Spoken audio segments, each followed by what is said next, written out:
And you're right. The central banks, over the last decade have bought 1.16 billion ounces of gold. That's $3.8 trillion dollars.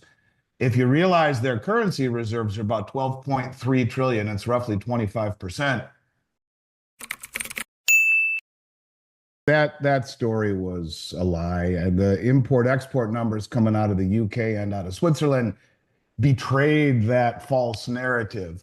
They've been buying all along. And when the data that is supposedly supposed to go to the IMF on gold purchases is gathered, it is not gathered if the gold that is accumulated, let's say, for example, is accumulated by a proxy bank, like a commercial bank on behalf of the PBOC or a sovereign wealth fund on behalf of the PBOC, or perhaps the PLA, the People's Liberation Army, which probably owns more gold or quite a bit, as pretty darn close to as much anyway, as the PBOC. That is not reported. Or if they accumulate gold, and again, this is all supposed to be reported to the IMF, or if they accumulate gold that is under 999 pure. And so, for example, there have been reports going all over the place, and I validated them with interviews I've done with Sean Kuhn and Keith Neumeyer, where we are seeing China go directly to the miners in South America, disintermediating both the marketplace, really, and the bullion banks. They're going directly to the miners and saying, "We'll take your concentrate and your doré." So doré is a crudely refined bar that the miners will refine to maybe 30, 40, 50%, and then send it to the refiners for pure refining. Or the concentrate is the byproduct of all of this. It's like a sludge, a jar full of sludge with a large concentrate of silver and gold in it. They're buying this concentrate and these doré bars at a large premium to what the West will pay and taking it home and refining it in China, thereby disintermediating the marketplace, thereby being completely opaque and not having it affect the price, nor the realization how much that any of these purchases, how much product, if you will, was taken out of the marketplace. Never even got to the marketplace. And you're right. The central banks, over the last decade, have bought 1.16 billion ounces of gold. That's $3.8 trillion dollars. If you realize their currency reserves are about 12.3 trillion, it's roughly 25% of the reserves held by the central banks are in gold, and that is what they report.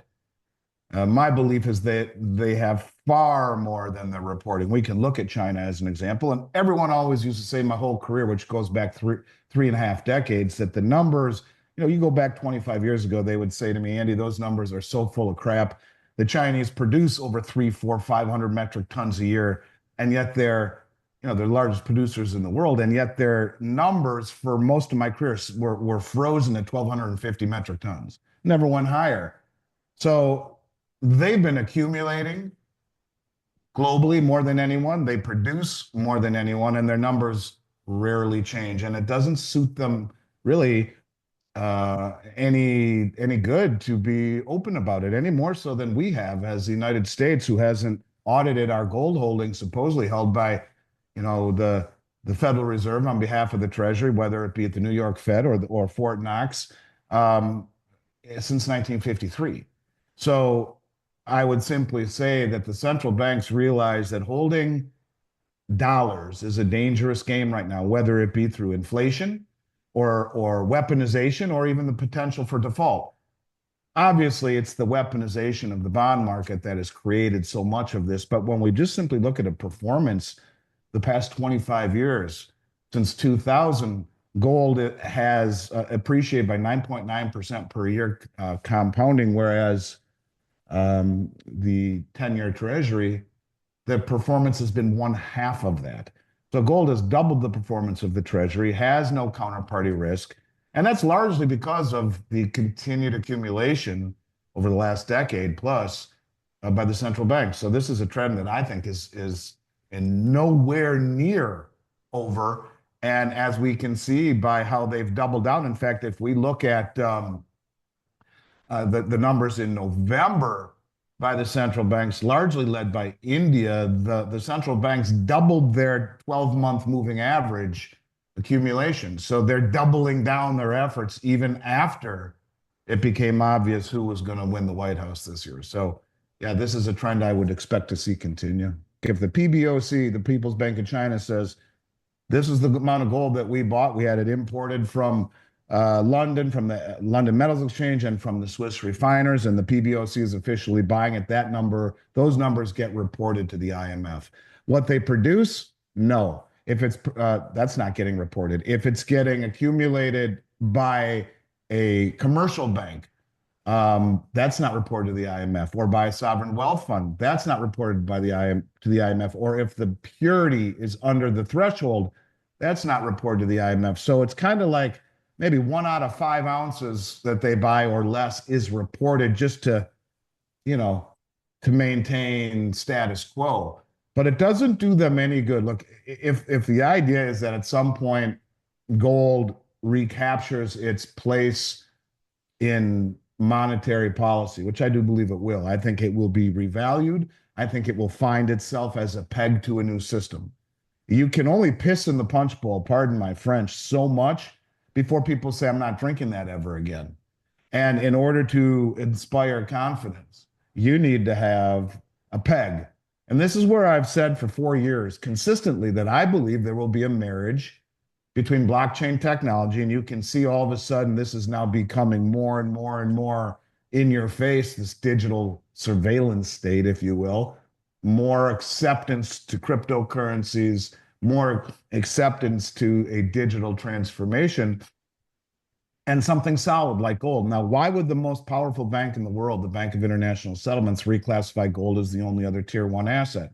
They wouldn't unless they, this was in 2019. This goes along with the central banks buying hand over fist. Why? It's not that they are buying, but why are they buying? That's the important. The fact that they are is, yeah, that's important, but only a fraction as important as why are they buying, right? You know, you see someone every day pounding, who never drank before, pounding shots of tequila because he seems so upset. It's not the fact that he's pounding the tequila, but why? What's bothering you, right?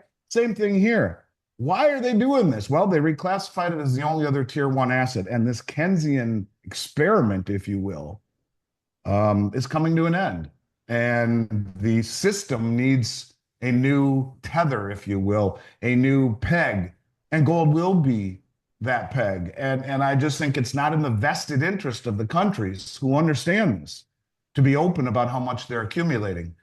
We live in a world where information travels at the speed of light. If Donald Trump was walking down the stairs and stubbed his toe badly today, we would all know about it in the next 20 minutes because it would be everywhere.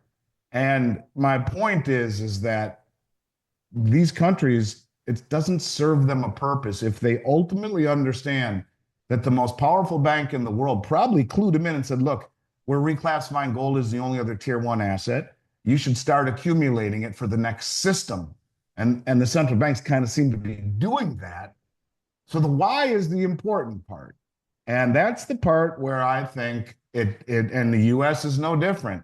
Why won't the US audit the gold held on behalf of the American people? It belongs to us. Why? The answers that they cite, too expensive, logistics, that's a bunch of bullshit, period. The most powerful country in the world can't even audit its own gold? Right. So the point of it is that these countries, I think, believe and understand that what is coming will be a transformation to a system that lacks trust to one that is inspiring trust through blockchain and a commodity peg like gold, which is the only other tier one asset in the world as reclassified by the most powerful bank on the planet, the BIS.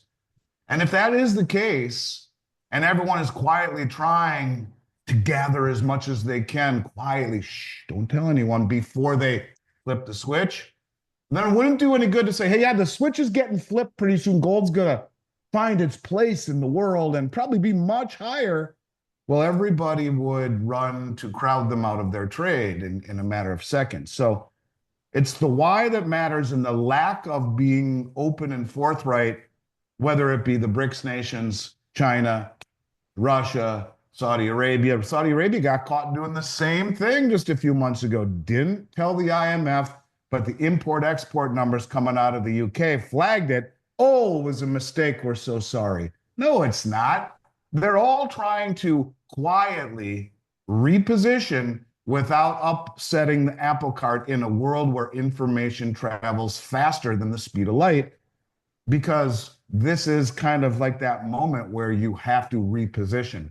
And it's much easier to reposition freely than it is with a gun to your head and having to move quickly or miss out. And so this is it's curiously quiet, if you will, all of the central banks, including the Federal Reserve, as to their not only the amount of gold that they own, but the amount of gold that they are accumulating.